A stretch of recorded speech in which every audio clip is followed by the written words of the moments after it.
A aula de hoje é sobre o século XX. Eu vou falar uma porção de coisas em geral, como eu fiz com as outras introduções. Depois eu vou especificamente em alguns pontos que, como eu falei para vocês, não dá para a gente cobrir o século XX todo nesse semestre, né? Nem metade do semestre. Normalmente era destinado um ano inteiro para o século XX.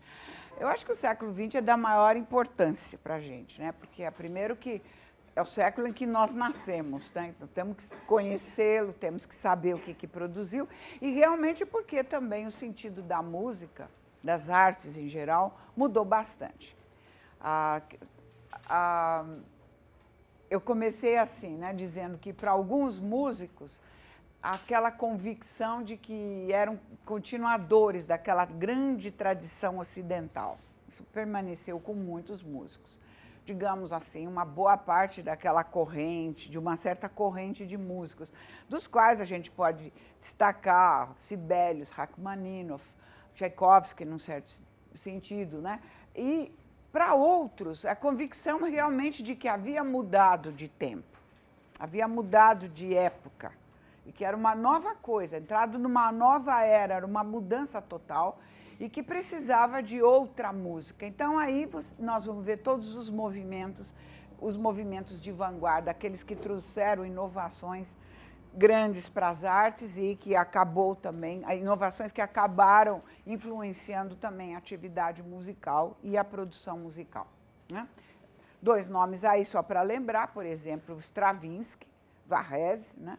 São dois que compunham esse novo pensamento, com linhas bastante diferentes entre si. A vanguarda é a avant-garde, aquilo que vai na frente, né? Mas acabou se aportuguesando por essa palavra vanguarda, e traz com ela, todos os vanguardistas pensavam de maneira diferente as artes, novas estéticas, novas formas de elaborar a música, apareceram novos problemas teóricos, né? Foi necessário, na mente deles, naquele momento, ou pelo menos uma boa parte do século XX, tentar redefinir o que era a música. Perderam o apoio do público, estou falando da música erudita, né? Agora, mais do que nunca, essa separação ficou clara. Perdeu-se o apoio do público.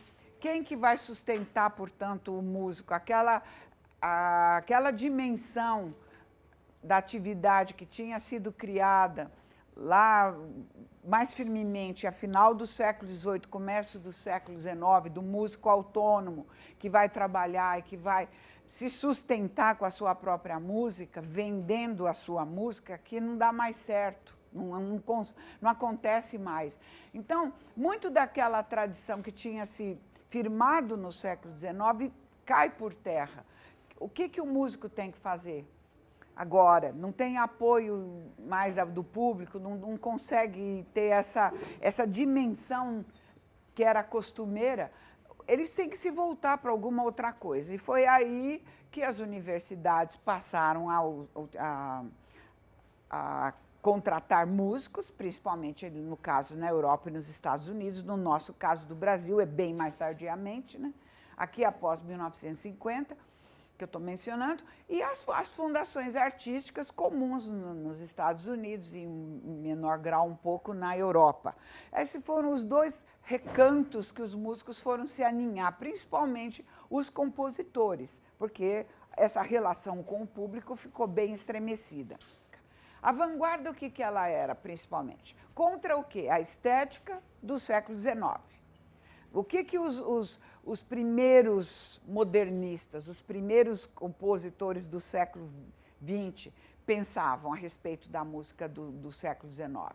Que ela era passado, não interessava mais, né? Nada nela interessava.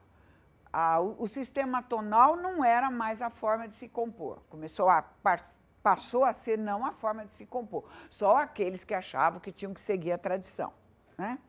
Então, começaram a pensar outras coisas, avançando, pensando para frente outras maneiras de compor. Daí o que você tem? Logo no começo, impressionismo, você tem o expressionismo no começo do século XX, que são duas correntes. Depois você tem o dodecafonismo, tem o serialismo. Quando chega no serialismo, então, o público já tinha ido todo embora, né? Esse era um dos grandes problemas do compositor, da atividade musical. E aí, todos esses movimentos de vanguarda eram extremamente agressivos ao ouvido do público, né? O público estava acostumado com aquela corrente principal da música do período romântico, tonal, ou pelo menos lá no fim do tonalismo, aquela música mais cromática, ou como Wagner fazia, ou aquela ida por tantas modulações, passagem por tantas modulações, por tantos tons, mas aquilo já estava se acostumando. De repente, não é mais nada daquilo, o público não gostou. Depois, essa é uma das grandes quebras. A outra grande quebra é o quê? É o sistema de comunicação de massa, né? Que chega com gravação, rádio, né? Possibilidade de você tocar uma coisa, né? E o rádio é um grande difusor agora. Nada que o músico fizesse, quantos metros atingia? Você tocasse numa orquestra, atingia o quê? Quantos metros tem um teatro? Até o fundo da sala. O rádio atinge o quê? Países até. Você chega, no começo era mais difícil, mas você atinge uma quantidade de gente fantástica numa distância. Primeira vez que se fala num rádio, qual a emoção que foi aquilo, né? Eu não sei se vocês assistiram aquele filme, O Discurso do Rei, não só porque ele era gago, que é interessante o filme, mas o fato de que era uma emoção fazer uma transmissão radiofônica, um discurso de uma pessoa que atingia todo o império dele, né? Então, essa revolução dos meios de comunicação de massa, eu vou tratar separadamente numa aula, porque essa eu acho que é um dos grandes divisores da música no século XX. Aí, realmente, eu acho que até maior, é uma revolução até maior do que a revolução na linguagem que o sistema dodecafônico trouxe, né? A vanguarda, como ela tinha ideias tão diferentes do que vinha acontecendo, do que era a música, ela não entra nos meios de comunicação de massa. Ela não entra. Só vai entrar, digamos assim, a partir do final do século XX. Aí sim. Mas os primeiros tempos, quais foram as primeiras coisas que vocês já acham que foram gravadas? Eu vou falar disso mais específico, mas o que vocês imaginam que eram as primeiras coisas que foram gravadas? Hã? Podia ser Wagner e Beethoven, mas seguramente não era uma ópera inteira de Wagner, de jeito nenhum. O que é que se gravou no início? Só para você, de cara não ia gravar uma sinfonia de Beethoven, não ia. O que se gravaria? O que se costumeiramente chamava de música ligeira, que podia ser um minueto de Beethoven, uma daquelas peças menores dele, podia ser alguma peça incidental de Mendelssohn, alguma coisa assim, uma coisa que se chamava de música ligeira. E a outra grande linha musical que logo é gravada é o jazz, né? Essa a forma mais, digamos assim, popular. Na área erudita, essa chamada música ligeira. E na área popular, que vai crescer bastante, popular é uma palavra complexa, é o jazz que vai ser das primeiras manifestações musicais a serem gravadas. Ninguém estava pensando em música erudita. Claro que os rádios criaram depois, quando foram abertas as primeiras rádios, aqui, só falando do Brasil, por exemplo, Rádio Mairinque Veiga, Rádio Nacional, eles tinham seus próprios orquestras até, que tocavam ao vivo, com o cantor cantando ao vivo, tinham áreas de óperas, aberturas de óperas, mas era difícil levar uma ópera inteira, não era esse o propósito. Hoje, nessa parte, é muito mais difundida essas coisas. Então, essa quebra que o pensamento musical do século XX traz, do início do século XX, de quebrar com o passado, quebrou muitas coisas, quebrou essa própria relação com o público. Eu vou falar mais um pouquinho lá para frente. Então, também de uma forma muito geral, esse musicólogo David Putney fala que para ele a grande revolução, essa crise, ou essa crise, se quiser, que foi o deslocamento da ideia da linguagem musical. Ele está pensando na linguagem musical do passado, que era muito mais vocal. Eu inventei uma palavra ali, derivada da vocalidade. Não existe essa palavra, mas vocês entendem, né? Daquilo que era vocal. Lembra que no barroco, o que precisava a música fazer? A música imitava o quê? A fala, imitava o discurso, né? E o tempo todo da música é essa luta dela em imitar ou deixar ela ter o seu próprio caminho. Então, é o que ele chama dessa ideia da coisa vocal que a música tinha, para se dar ênfase agora, a partir do século XX, nas propriedades acústicas e técnicas dos instrumentos. Então, ele acha que a grande crise da música, esse musicólogo, ela está dentro da própria música, né? É a maneira de fazer a música, de ouvir a música que mudou dentro, é a linguagem musical. Particularmente, eu gosto muito do século XX, e eu também não sou eu que vou me comparar com o David Pulteney, eu simplesmente vou só colocar essa ideia, porque há muitos musicólogos que pensam isso. A grande revolução foi mesmo o nascimento dos meios de comunicação de massa, né? Novos modos de fazer a música acontecer, novos modos de produção, de produzir, novos modos de compor, aí está a questão da linguagem, novos modos de tocar, portanto, porque agora já é uma música diferente, e novos modos de divulgar. Divulgar no sentido de tornar público a questão, né?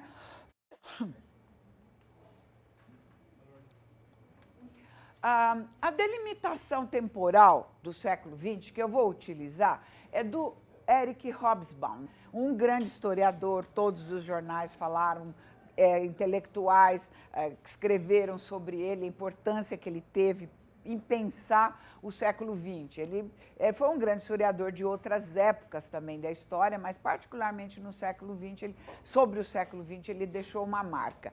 E ele criou uma interpretação sobre o século XX que está num livro dele, A Era dos Extremos.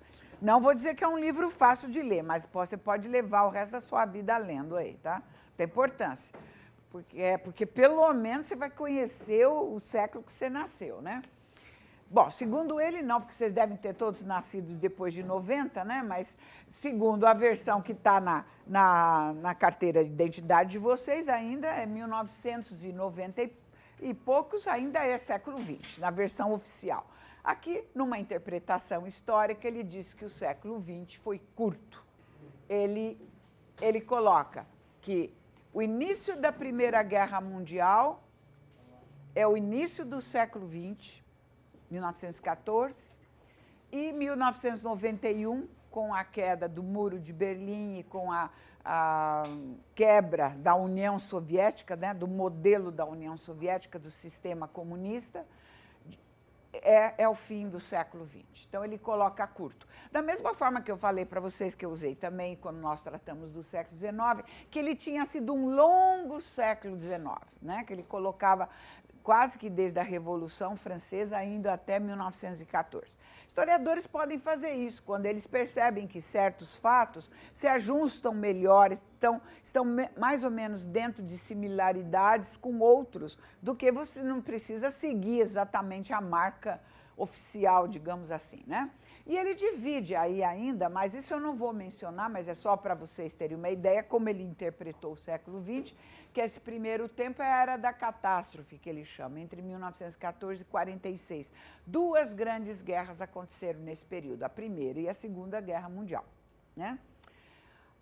Final da Segunda Guerra Mundial, até 1970, ele chama de a Era da Prosperidade, ou a Era de Ouro, né? E de 1970 até 1991, ele chama isso da Era da Decomposição. Ele acha que o século XX não acabou bem, né? Tem uma frase interessante no fim da introdução dele, né, sobre isso aí. Vai lá ler, porque é bem interessante a introdução. Bem, ele marca, portanto, a Primeira Guerra Mundial como o fim do século XIX. O que veio para nós do século XIX? Nas grandes linhas, eu não estou falando ainda em música, mas nas grandes linhas da sociedade, da economia, da divisão social, da vida social, da cultura, que veio para o século XX. Primeiro, capitalismo, para o Ocidente, é o grande vencedor, ele vence na economia. A economia capitalista está presente no Ocidente. Segunda coisa, o liberalismo como forma de condução econômica. Vocês ouvem falar muito sobre isso, liberalismo, né? Neoliberalismo, cada vez menos o Estado ser intruso nas coisas, o Estado não fazer tantas coisas, deixar mais pelas forças do mercado, né? O Estado não deve ser tão complacente, não deve ser uma mãe bondosa, mas deixa as pessoas na competição da vida decidirem sobre os seus destinos, as classes sociais, todos os seres, né? Então, o liberalismo está na estrutura dessa sociedade, esse pensamento liberal. A burguesia se firmou como a classe hegemônica, que a gente pode chamar da grande classe média, né, do século XX. A crença no avanço da ciência. A ciência é a grande propulsora do avanço de uma sociedade, né? O conhecimento e a educação. Nós ainda temos muitas dessas ideias, né, nesse novo século que nós vivemos, muitas delas. Crença na necessidade do progresso material, que o progresso material, avanço da ciência, conhecimento, educação trariam soluções de problemas, né? Outros problemas apareceram e parece que alguns antigos não foram solucionados, mas, de qualquer forma, era uma crença que passa para o século XX. E outra coisa importante é que a Europa era o centro do século XIX e passa também um pouco para o século XX. Mas como berço das artes, como berço da política, das ideias políticas, as grandes inovações de ideias, da indústria, da ciência, do conhecimento, né? Isso é o que passou, que o século XIX tinha deixado de legado. O século XIX foi um século extremamente imperialista, mas não dá nem para descrever, porque se eu fosse colocar tudo aqui, nós íamos pegar uns 4, 5 slides só dizendo o que os países principais da Europa dominaram no mundo. Mas só para vocês verem a extensão da coisa. O Império Britânico, por exemplo, dominava, porque o imperialismo é uma forma de dominação. Dominação a política, econômica, com armas e tudo, né? Ela, dominação total. A África do Sul, a Índia, a China, entre outras partes do mundo, né? Só para dizer 3 lugares bem grandes, em diferentes momentos, mas isso aconteceu durante o século XIX. Imperialismo não é uma característica apenas do século XIX, né? Mas ele assume essa vertente típica de produção de bens industriais e precisar de mercado para vender, e por isso ter um aparato todo de guerra, de domínio para vencer essas outras regiões ou nações menores e menos poderosas. Essa é uma modalidade que surgiu no século XIX. A França, por exemplo, o norte da África, praticamente tudo. Marrocos, Argélia, Senegal, Sudão, Costa do Marfim, que é aqui na costa ocidental da África, Indochina, que se chamava Indochina, hoje Vietnã, Laos e Camboja, né? Fora outros pedaços. A Alemanha entrou tarde nessa partilha do mundo que o século XIX aconteceu no século XIX, de divisão entre essas grandes potências. E uma das razões da Primeira Guerra foi essa, porque a Alemanha não estava nessa partilha. E ela queria um pedaço do resto do mundo. De qualquer forma, ela tem pedaços da África também, não é? E assume uma liderança política mundial, pelo menos pretendeu, numa boa parte do século, da primeira metade do século XX, né, com o nazismo, assumir essa liderança política e até mesmo imperialista, né, de domínio sobre os outros. Criar o terceiro reino, né, o terceiro Reich, né? Bem, a Europa passou, nesse período, 2 guerras mundiais, já mencionei, rebeliões, revolução, a grande revolução do século XX, basicamente foi a Revolução Comunista, 1917, na Rússia, Revolução Russa, né?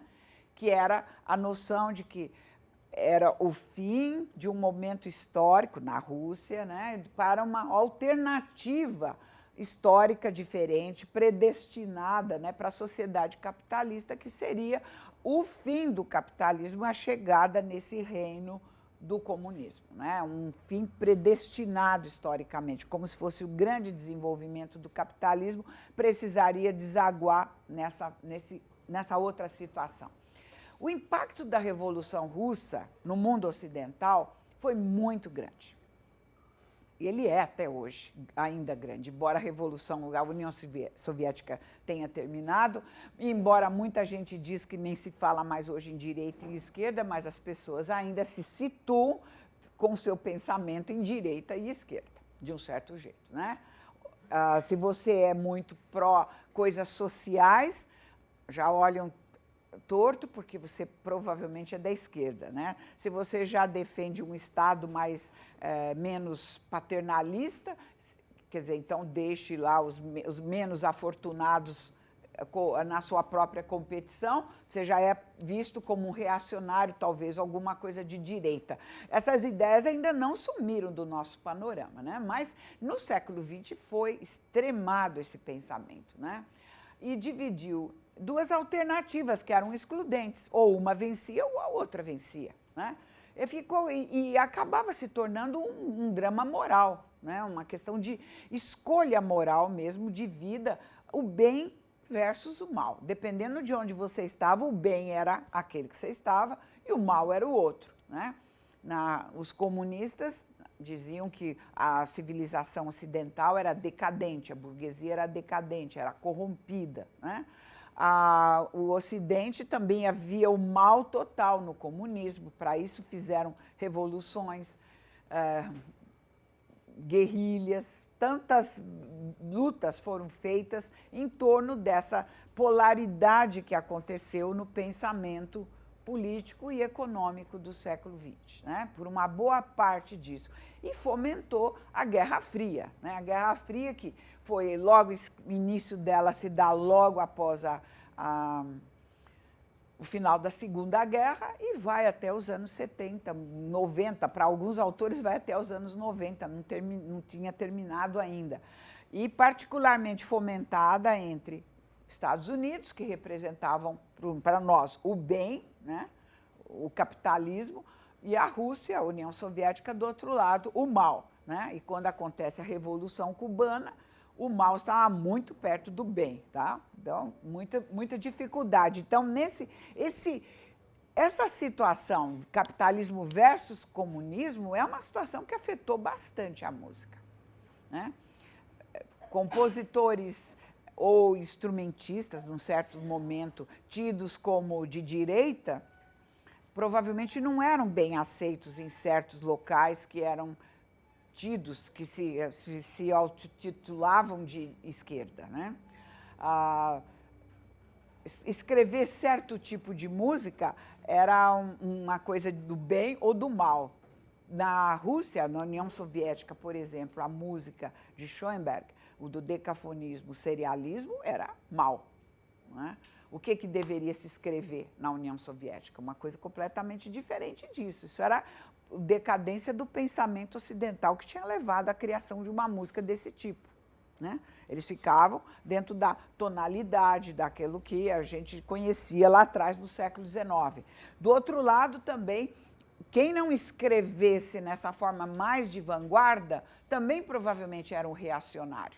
Não só era um reacionário musical, mas devia ser um reacionário na cabeça também, né? Nas suas próprias visões de mundo. Isso criava muitos conflitos entre músicos, entre entidades musicais, né? Não foi pouco, não. Vocês não têm muita noção disso, isso é um assunto interessante de ser estudado, mas é ainda muito dolorido, né? Porque não é tão fácil falar sobre essas coisas, quem é quem, né?